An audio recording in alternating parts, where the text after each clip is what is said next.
Kunyai's teachings. Self. Examine yourself. Before bedtime each night, take a few minutes to meditate upon your day. Reflect on everything you have done throughout the day, from the time you wake up to the time you go to bed. For example, waking, eating, working, meditating, keeping the precepts, giving alms. Reflect on how much merit you have accumulated and how many bad deeds you have committed today. Resolve to relinquish all the negative actions that lead to bad karma. Don't even let one particle of your demerit linger with you overnight. Contemplate on giving up. Give up wrongdoings, give up bad actions, give up everything evil. Give up the slackness in your meditation. Contemplate on improving. Improve on doing more good deeds. Make the efforts to improve yourself and build up good karma every day. Think of this life as your final existence and your last opportunity to capture all the merits. Contemplate with Dhamma. When facing a difficult situation, look at it from the viewpoint of Dhamma. Don't be victimized by the influence of defilements. Reflect on Dhamma at all times. Wisdom gained from meditation will lead you to the right knowledge and awareness. Time flies by quickly. Days, weeks, and months go by, and all of a sudden, a year is gone. Ask what you have done for yourself. Are you conducting your life in a way that fulfills your goals? What should you strive for? What should you refrain from? Are you doing the things appropriate for who you are? Always be mindful. Don't become deluded in yourself. Save yourself first. We are like a small, helpless baby bird, vulnerable to dangers. Save yourself from danger before thinking and worrying about saving others. After I left home, I never looked back. I only returned once to attend my mother's funeral. When I got home, I gave all my property and possessions away. I gave my 15 rice fields, approximately 6 acres, to my younger sister because she took care of our mother, and my 20 rice field, approximately 8 acres, to my younger brother, a monk, for his future welfare. Rely on yourself. I said to myself, in all of the world, material or spiritual, you cannot depend on others. You need to depend on yourself. Never rely on others. How to relieve suffering. When you feel despair, chant a lot and meditate a lot. No one can help you as well as you can help yourself. Teach yourself. We must learn how to teach others. I never had to be taught by anyone, yet I knew how to do everything on my own. I didn't know how to read or write, but I observed and I learned how to teach myself. Take cleaning, for example. No one had to teach me. My father didn't teach me. My mother didn't teach me. I taught myself. Since I was a little girl living in Nakhon Chai-Si, after each meal, I would collect all the pots and pans and dishes and clean them. I would clean them until they were completely spotless, inside and out. When cleaning the stairs under the house, I would scrub the top surface as well as underneath the stairs. My older siblings would ask me why I had to clean underneath as well. I would say, I don't know, I like doing it this way. I just feel like making everything clean. I taught myself to make everything clean, inside and out. Even as a grown-up, if I saw a dirty spot, I would clean it as soon as I could. It is a habit I keep till this day. It was the same way when I was living with Mrs. Leah. When I cleaned the tables and chairs, I would clean both the top surface and the bottom surface. I didn't want even a speck of dust to remain on them. I'm a stickler for cleanliness. I won't let anything escape me without making it clean. When I see something dirty, I make a note of it in my mind to come back and clean it. Once I saw mildew at a corner of the staircase. I marked it in my mind and came back to clean it along with everything else until the whole area was sparkling clean.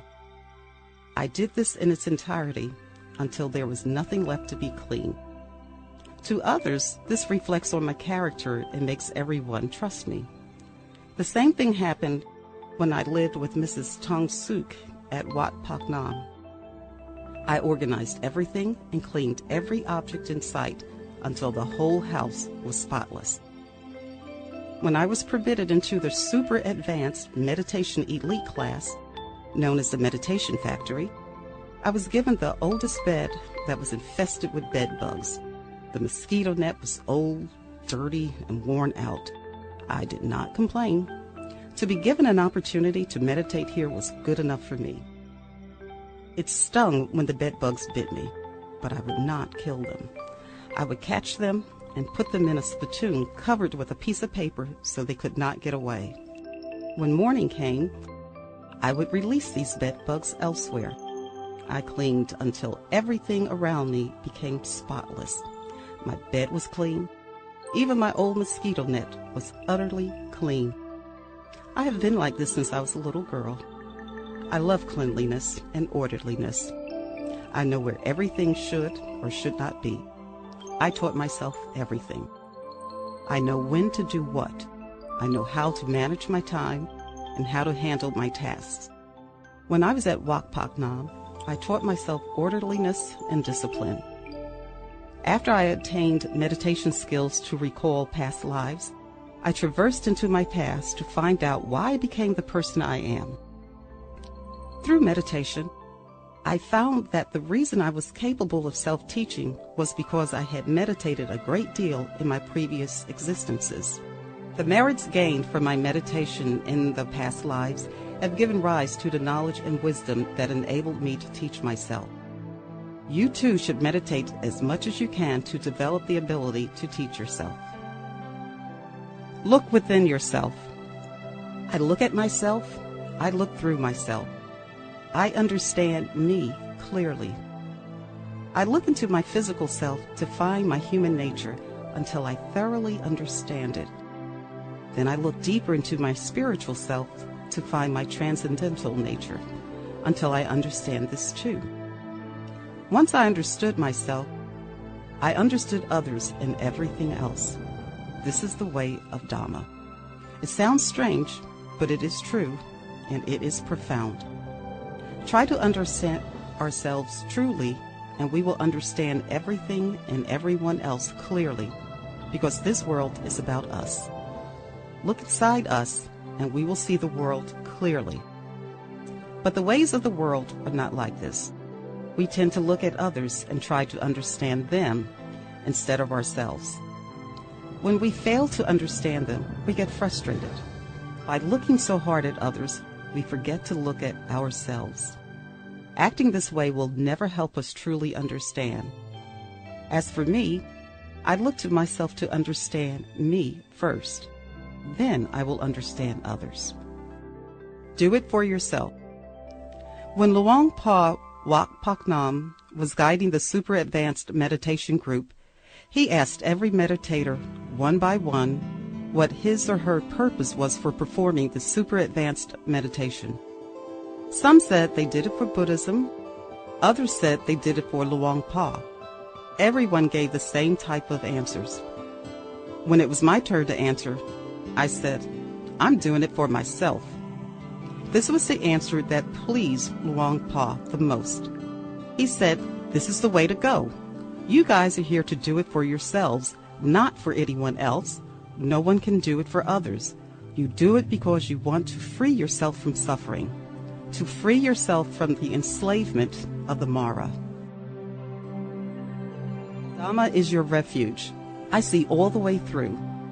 I see clearly that out of everything in this world and beyond, physical, natural, and spiritual, no one can help me but me. Who else can relieve my suffering? No one can except me. That's why I try to help myself all of the time. I find ways to help myself. I rely on myself. I rely on my Dhamma. I manage to survive everything because I have Dhamma as my refuge. Love yourself. Build virtue. When your merit is as big as a mountain, your obstacles will have no effect on you. Your goodness will be seen by others. Remember these words: build virtue, accumulate merit. If you do this, you will be known as someone who values yourself, someone who strives to be a better person. Accumulate as much merit as you can. One day your merit will be whole, and all the success and happiness will be yours. Create blessings for yourself. If life is to be prosperous, one must create blessings for oneself. Think of ways to bring auspicious things into your life. Try to think of only good and positive thoughts that are auspicious. This will help cultivate your mind in a positive direction. If your mind is wholesome, your speech will become auspicious. Everything you do will also become auspicious. Improve yourself. We must take the view that this is our last life on earth and our last opportunity to make a spiritual improvement. Now is our final life. Let us improve ourselves in the best way.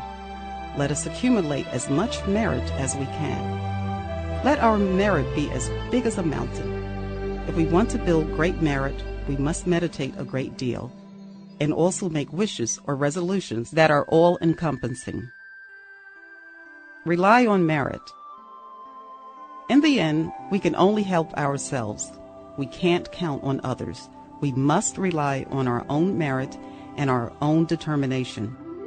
If we constantly focus our minds to the centers of our body, all truths will reveal themselves and our knowledge will be far-reaching and unlimited.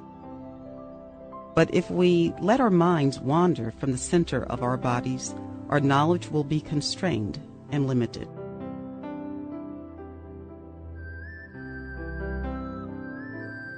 For your own benefit and for the benefit of others. I do things for my own benefit and for the benefit of others. We should do something worthwhile for ourselves. After having done something worthwhile for ourselves, we should also do something worthwhile for the mass. Then we can say that this life is worthwhile. It's the present that counts. A boy came to me once and asked, "What was I? Who was I in my past life?" I told him, "Put aside curiosities about your past lives. What matters is your life here and now. What have you done for yourself in this life that will save you?"